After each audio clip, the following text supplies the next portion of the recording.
The new government, which assumed office barely a month ago, inherited an economy in deep crisis. The balance of payments situation is precarious.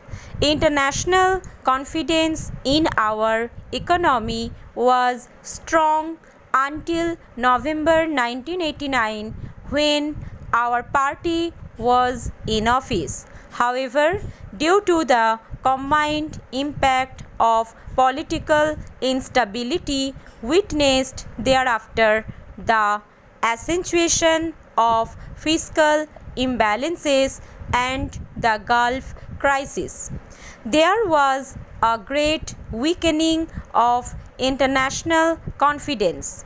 There has been a sharp decline in capital inflows through commercial borrowing and non-resident deposits. As a result, despite large borrowings from the International Monetary Fund in July 1990 and January 1991, there was a sharp reduction in our foreign exchange reserves. We have been at the edge of a precipice since December 1990 and more so since April 1991. The foreign exchange crisis constitutes a serious threat to the sustainability of growth processes and orderly implementation of our development programs. Due to the combination of unfavorable internal and external factors, the inflationary pressures on the price level have increased very substantially since mid 1990. The people of India have to face double-digit inflation, which hurts most the poorer sections of our society. In sum, the crisis in the economy is both acute and deep. We have not experienced anything similar in the history of independent India.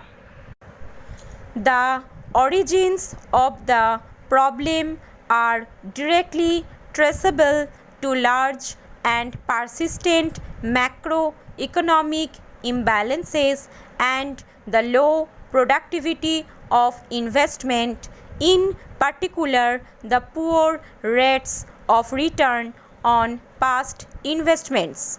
There has been an unsustainable increase in government expenditure. Budgetary studies with questionable social and economic impact have been allowed to grow to an alarming extent.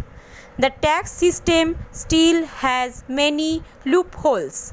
It lacks transparency, so that it is not easy to assess the social and economic impact of various concessions built into its structure.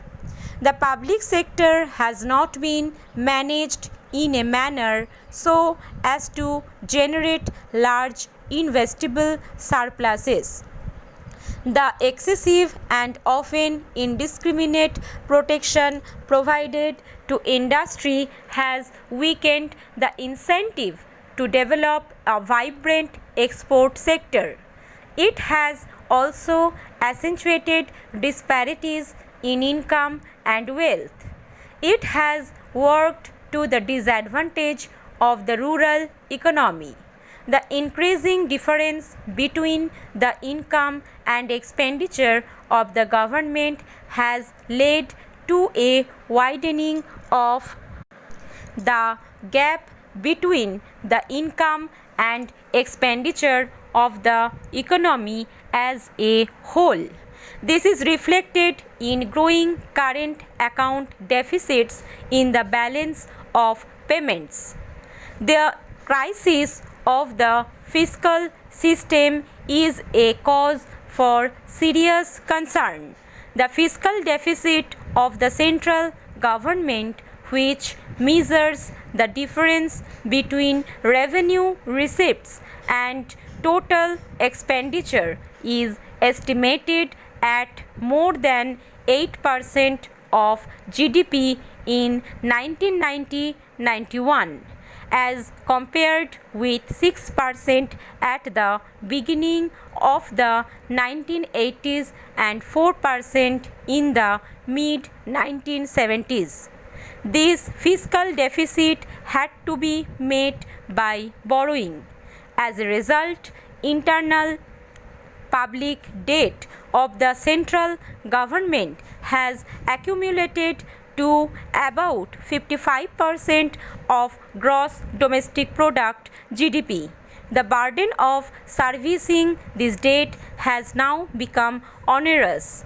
Interest payments alone are about 4% of GDP and constitute almost 20% of the total expenditure of the central government. Without decisive action now, the situation will move beyond the possibility of corrective action. The balance of payments situation is most difficult. The current account deficit, which was about 2% of GDP for several years, is estimated to be more than 2.5% of GDP in 1990-91. These persistent deficits, which were inevitably financed by borrowings from abroad, have led to a continuous increase in external debt, which, including non-resident Indian (NRI) deposits, is estimated at 23% of GDP at the end of 1990-91. Consequently, the debt service burden is estimated at about 21% of current account receipts in 1990-91. These strains were stretched to a breaking point on account of the Gulf crisis last year. The balance of payments has lurched from one liquidity crisis to another since December 1990. The current level of foreign exchange reserves in the range of rupees 2,500 crores would suffice to finance imports for a mere fortnight. The price situation, which is of immediate concern to the vast mass of our people, poses a serious problem as inflation has reached a double-digit level. During the fiscal year ending 31st March 1991, the wholesale price index registered an increase of 12.1%, while the consumer price index registered an increase of 13.6%. The major worrisome feature of the inflation in 1990-91 was that it was concentrated in essential commodities. The prices of these commodities rose in spite of the 3 good monsoons in a row and hence the 3 successive bumper harvests. Inflation hurts everybody, more so the poorer segments of our population whose incomes are not indexed.